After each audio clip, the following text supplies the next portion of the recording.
तो बच्चों आइए हम इतिहास में पहले पार्ट का तीसरा पार्ट आज देखेंगे। तो दो पार्ट इसके हमने आपको बताए हैं, तो अब इसका तीसरा भाग जो है उसको हम देखेंगे। अब तक आपने देखा कि फ्रांस की जो परिस्थितियाँ थीं वो कैसी थीं, समाज कितने वर्गों में विभाजित हो गया था, और इसके बाद दूसरे पार्ट में जो हमने आपको बताया था तो वो था आपका कि क्रांति की शुरुआत किस तरह से हुई फ्रांस में। अब यहाँ हम देखेंगे कि तीसरा पार्ट जो है तो फ्रांस में राजतंत्र का उन्मूलन और गणतंत्र की स्थापना किस तरह से हुई। वहाँ तक हमने देख लिया था कि ऐसी कौन कौन सी परिस्थितियाँ उत्पन्न हुई जिसके कारण फ्रांस की क्रांति हुई। अब यहाँ हम देखेंगे कि राजतंत्र का उन्मूलन और गणतंत्र की स्थापना किस तरह से हुई। तो यहाँ हमने कुछ बिंदु दिए हैं, इन बिंदुओं के आधार पे ही आपको बताएंगे। तो इनमें पहला है लुई सोलह की दुविधा। तो उधर जब लोग जो थे टेनिस कोर्ट में वहाँ एकत्रित हुए और उन्होंने वहाँ जब अपनी मांग रख दी कि जब तक हमारा प्रतिनिधित्व जो है वो संविधान में वहाँ के अगर शामिल नहीं किया जाएगा तब तक हम लोग यहाँ से हटेंगे नहीं। और इसके बाद जो है हिंसक विद्रोह को देखते हुए फिर जो लुई सोलहवां फ्रांस का जो तत्कालीन राजा था तो उसने उनकी बातों को मान लिया और उनके जो मांगे थीं उनको उसने उसमें शामिल कर दिया। लेकिन अब ये था कि दुविधा उसकी तो ये थी कि उसने उनकी मांगों को शामिल तो कर लिया, उसमें जो नया संविधान उसमें बनाया गया तो उसमें शामिल तो कर लिया गया, लेकिन फिर बाद में क्या हुआ कि फिर उसने धीरे धीरे करके उन मांगों को पुनः अलग करने लगा, उनको उनमें से निकालने लगा। और एक समय फिर उसके बाद ऐसा आया कि वही फ्रांस में जो पुरानी स्थिति थी वही स्थिति वहाँ पर पुनः बरकरार हो गई। क्योंकि कारण ये था कि जो राजा था तो वो तो दुविधा में फंसा ही था कि ये नियम जो है हम लगाएं या ना लगाएं। और इसके अलावा भी वहाँ पर जो विद्रोह की घटना हुई तो उससे आसपास के जो देशों के राजा थे, जैसे ऑस्ट्रिया था, प्रसा था, तो ये कुछ जो देश थे तो इन देशों के राजा भी जो थे वो भी भयभीत हो उठे थे, क्योंकि उनका भी ये मानना था कि अगर ऐसा फ्रांस में हो सकता है, जनता का विद्रोह वहाँ पर ऐसे हो सकता है और राजा झुक जाता है, तो ऐसा भी हो सकता है कि कहीं हमारे यहाँ भी जनता उसी तरह से विद्रोह ना कर दे और हम लोग भी उसी के अनुसार जो है चलने को विवश हो जाएं और हमारी जो सत्ता है वो धीरे धीरे करके समाप्त हो जाए। तो यही सारी दुविधा जो थी वो लोगों के सामने थी। और इसके बाद फिर 1792 ईस्वी में नेशनल असेंबली ने प्रसा और ऑस्ट्रिया ये भी आपका एक देश है यूरोप महाद्वीप का, ऑस्ट्रेलिया दूसरी चीज़ है, ऑस्ट्रेलिया एक महाद्वीप भी है और देश भी के नाम से भी जाना जाता है, लेकिन ऑस्ट्रिया जो है ये यूरोप महाद्वीप का एक देश है छोटा सा। तो प्रसा और ऑस्ट्रिया के विरुद्ध युद्ध की घोषणा का प्रस्ताव पारित कर दिया गया इसमें। तो इस तरह से ये लुई सोलह की दुविधा थी उसमें। फिर इसके बाद दूसरा है नेशनल असेंबली द्वारा युद्ध की घोषणा के प्रस्ताव पर जनता की प्रतिक्रिया क्या हुई। तो नेशनल असेंबली द्वारा युद्ध की घोषणा जो की गई तो उसमें जनता की प्रतिक्रिया क्या रही कि इसमें यह हुआ कि उस समय जो नवयुवक वर्ग था तो वो इस युद्ध में भाग लेने के लिए लालायित हो उठा, क्योंकि उसको उस समय आज़ादी चाहिए थी। वो गुलामी का जीवन जी चुके थे और उससे वो ऊब चुके थे, परेशान थे। तो वहाँ का जो युवा वर्ग था तो वो इस युद्ध की घोषणा के प्रस्ताव के कारण जो है तो वो ज़्यादा से ज़्यादा लोग सेना में भाग लेना चाहते थे, जिससे कि वे युद्ध में या ऐसी स्थिति अगर उत्पन्न हो युद्ध की तो उसमें वो बढ़ चढ़ करके हिस्सा लेकर के और अपने आप को राजा जो स्वेच्छाचारी या निरंकुश था तो उससे जो है अपने आप को वो मुक्त कर सकें। तो ये जो है ऐसी उनकी सोच थी। और इस युद्ध को यूरोपीय राजाओं और कुलीनों के विरुद्ध आम जनता की जंग के रूप में देखा गया, क्योंकि कुलीन वर्ग और आम जनता इन्हीं के बीच में जो था, तो ये युद्ध का एक कारण भी था। तो वही है कि कुलीनों और आम जनता के विरुद्ध जंग के रूप में इस युद्ध को देखा गया।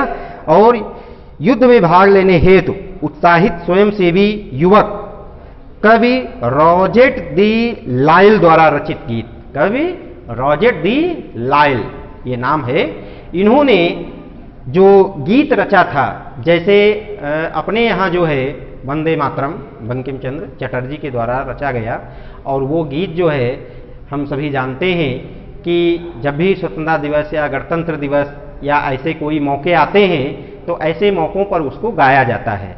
या हमारा राष्ट्रगान जो लिखा गया रविन्द्रनाथ टैगोर जी के द्वारा, जनगण मन अधिनायक जय हो, तो उसको भी हम सभी राष्ट्रीय पर्वों पर उसको गाते हैं। तो उसी तरह से यहाँ भी कवि जो थे उनका नाम था कवि जो थे तो दी रॉजेट दी लाइल इनका नाम था।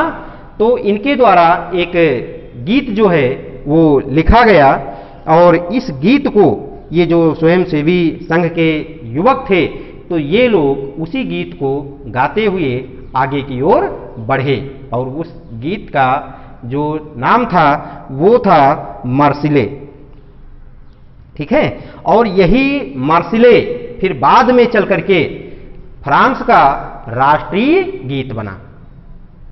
जैसे कि हमारे भारत का राष्ट्रगान है जनगण मन अधिनायक जय हो, और राष्ट्रगीत जो है वो वंदे मातरम, उसी तरह से जो है फ्रांस का जो ये राष्ट्रगीत जो बना, ठीक है, तो इसी को मार्सिले कहा जाता है, ठीक है। मार्सिले इसको इसलिए कहा जाता है क्योंकि इसकी रचना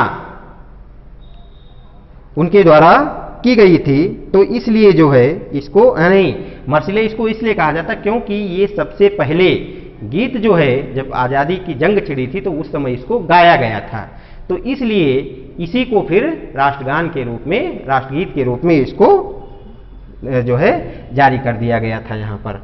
फिर इसके बाद तीसरा है क्रांति और जनता की कठिनाइयाँ। तो भाई अब क्रांति तो छिड़ गई, यहाँ पर फ्रांस में क्रांति हुई, तो इससे जो परेशानियां हुई, तो वो सबसे ज्यादा अगर परेशानी हुई तो वो हुई आम जनता को, जो वहाँ के आम लोग थे, किसान, कारीगर, मजदूर, ये लोग जो थे, तो इनको इसकी कठिनाइयों का सबसे ज्यादा सामना करना पड़ा। तो अब ये था कि भाई अब युद्ध में ये लोग सब भाग ले रहे थे, तो इसलिए परिवार में उनके जो लोग थे, तो उस परिवार का जो भी खर्च था या जो जिम्मेदारियां थीं, तो वो सब किसके ऊपर आ गई? उनकी महिलाओं के ऊपर, क्योंकि पुरुष लोग जो थे तो वो सब लोग युद्ध में हिस्सा ले रहे थे, वहां युद्ध लड़ रहे थे। तो अब ये था कि भाई परिवार को कैसे चलाया जाए, क्योंकि इस युद्ध में ये था कि कोई उसका वेतन तो मिलना नहीं था, ना तो कोई नौकरी मिलनी थी, क्योंकि उसमें अपनी आज़ादी के लिए युद्ध ये लड़ा जा रहा था। फ्रांस में क्रांति जो छिड़ी गई थी तो अपने लिए ये छिड़ी गई थी, तो खुद व्यक्ति जो है उसमें अपने आप को झोंक रहा था। तो उसमें ये नहीं था कि हाँ इसका कोई हमको वेतन मिलेगा या इसका कोई भुगतान हमको किया जाएगा, तो ऐसा कुछ नहीं था। तो वही था कि अब पुरुष सब वहाँ लगे हुए थे, तो इसलिए जो जितनी भी परिवार की जिम्मेदारियां थीं वो सब महिलाओं के ऊपर आ गईं। अब वहाँ पर रोजी रोटी के भी लाले पड़ गए, तो ये सारा कार्य फिर वहाँ की महिलाओं को झेलना पड़ा। कैसे रोटी की व्यवस्था करनी है, कैसे परिवार की देखरेख करनी है, ये सारी समस्याओं का सामना वहाँ की महिलाओं को करना पड़ा। फिर इसके बाद है कि सन 1791 के संविधान में केवल अमीरों को ही राजनीतिक अधिकार प्राप्त हुए थे, आम लोग उससे वंचित थे। इसके बाद फिर आपका जो है जैकोबिन क्लब। अब जैकोबिन क्लब क्या था, ठीक है, तो इसको आइए देखते हैं। जैकोबिन क्लब में तो 1771 के संविधान के प्रति आम जनता का असंतोष विचार विमर्श का मुद्दा बन गया। 1771 में जो संविधान बना तो उस संविधान में भी वही चीज उसमें भी कही गई कि इसमें भी जो धनिक वर्ग था उसको महत्व ज्यादा दिया गया, आम जनता को उसमें कोई विशेष महत्व नहीं दिया गया। तो वो सारे जो उसमें बिंदु थे वो सब चर्चा के विषय बन गए, और चर्चा के विषय जो बन गए तो अब उनकी चर्चा जो थी तो वो कहाँ होती थी, जो बड़े बड़े क्लब थे शहरों में या कस्बों में, जो क्लब बने हुए थे उन क्लबों में, होटलों में लोग बैठ करके उनके बारे में चर्चा किया करते थे।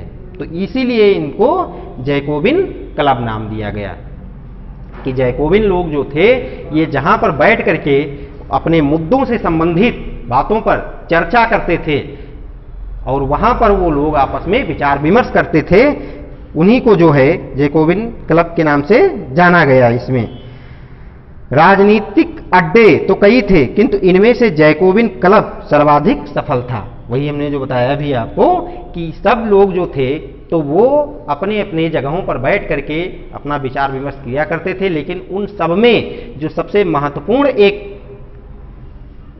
पक्ष था वो था आपका जैकोबिन क्लब। ये सबसे मशहूर हुआ उस समय, क्योंकि इनमें जो है कई विद्वान लोग और कई वरिष्ठ लोग जो थे तो इसमें शामिल थे और वे लोग आपसी मुद्दों पर चर्चा किया करते थे इसमें। इसके बाद आगे बढ़ते हैं कि जैकोबिन क्लब के सदस्यों की विशेषताएं। तो जैकोबिन क्लब के सदस्यों की विशेषताएं क्या थीं, ये पांचवा बिंदु है आपका, जैकोबिन क्लब के सदस्यों की विशेषताएं। तो जैकोबिन क्लब के सदस्य समाज के कम समृद्ध हिस्से से संबंधित थे।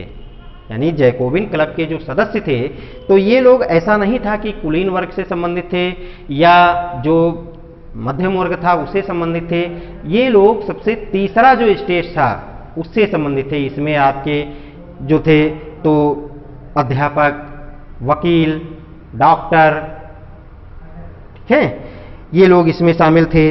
घड़ीसाज, नौकर और दिहाड़ी मजदूरी करने वाले लोग इसमें शामिल थे। ठीक, तो ये लोग जो हैं इसमें शामिल थे।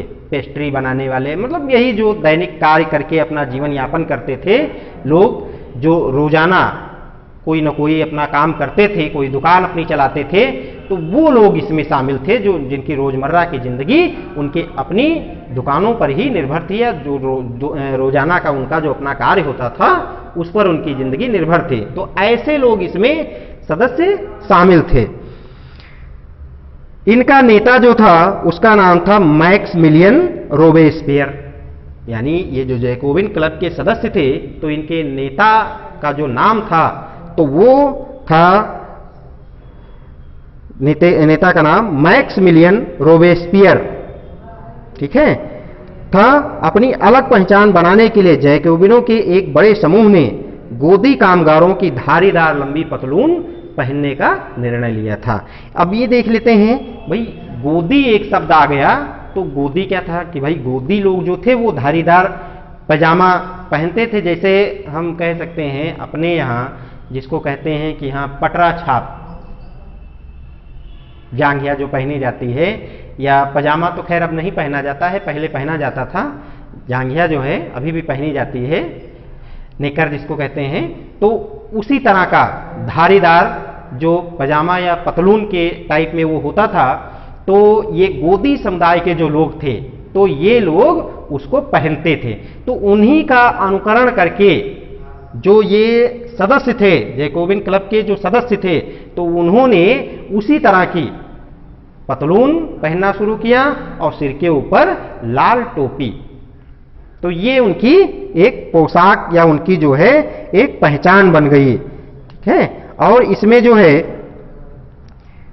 एक और शब्द आया है कि घुटने तक पहने जाने वाले ब्रीचेस या घुटन्ना धारण करने वाले कुलीनों से स्वयं को अलग दिखाने के लिए ऐसा किया गया था। अब इसमें देख लेते हैं कि भाई गोदी लोग कौन थे। तो गोदी लोग जो थे तो ये समुद्र के किनारे स्थित, जो समुद्र होता था तो उसके किनारे स्थित जहाजी घाट, यानी जहां पर जहाज माल लाते थे और वहां से माल ले जाते थे, तो वहां के जो लोग वहां काम करते थे, या हम कह सकते हैं कि कुली का काम करने वाले वहां के जो लोग थे, यानी जहां पर जहाज जिन घाटों पर आकर के रुकते थे, वहां से सामान लादा और उतारा जाता था, तो वहां पर जो लोग कुली का कार्य करते थे, तो वो लोग ऐसी पोशाक पहनते थे।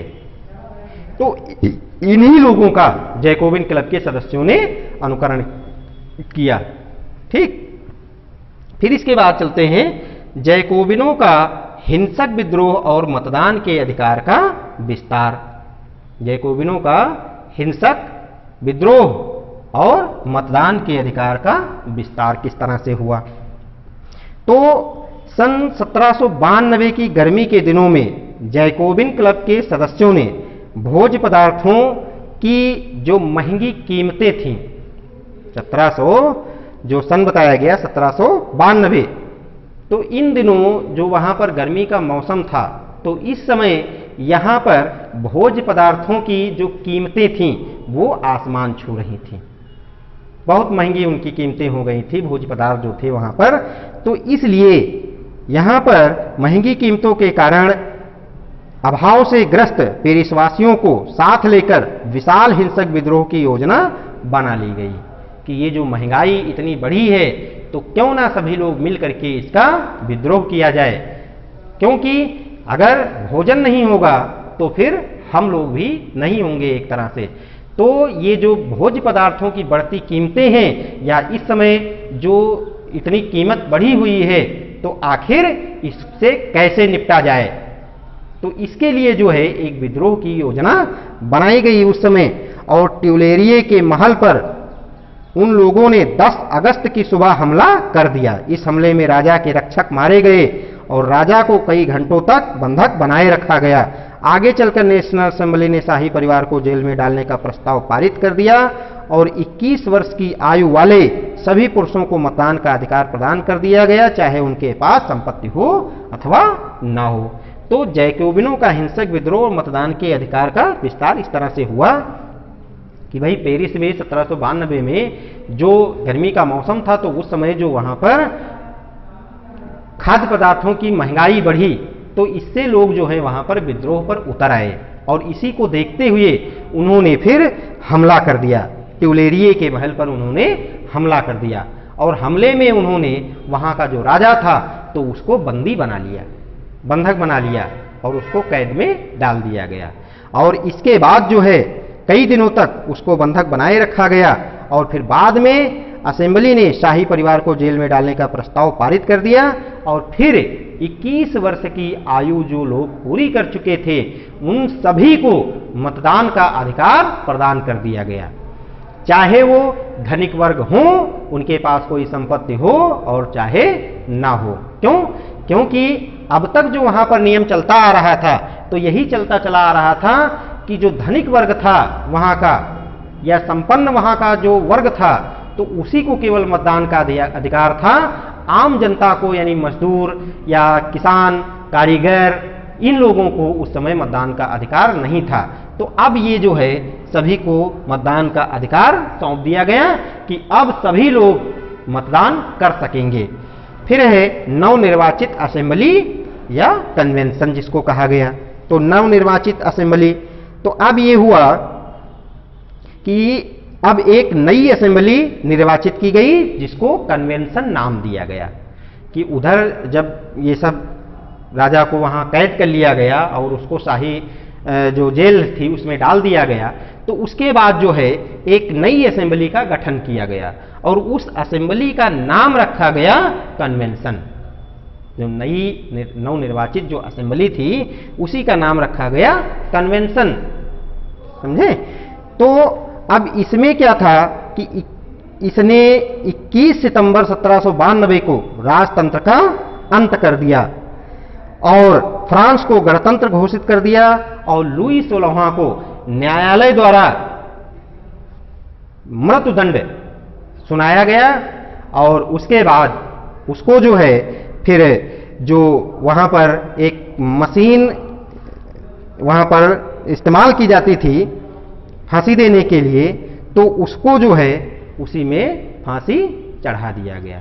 गिलोटिन उसका नाम था। क्या नाम था? गिलोटिन। तो गिलोटिन में ही फिर उसको फांसी पर चढ़ा दिया गया। और उसके बाद फिर उससे संबंधित जो अन्य लोग थे उनको भी फांसी पर इसी तरह से धीरे धीरे चढ़ा दिया गया।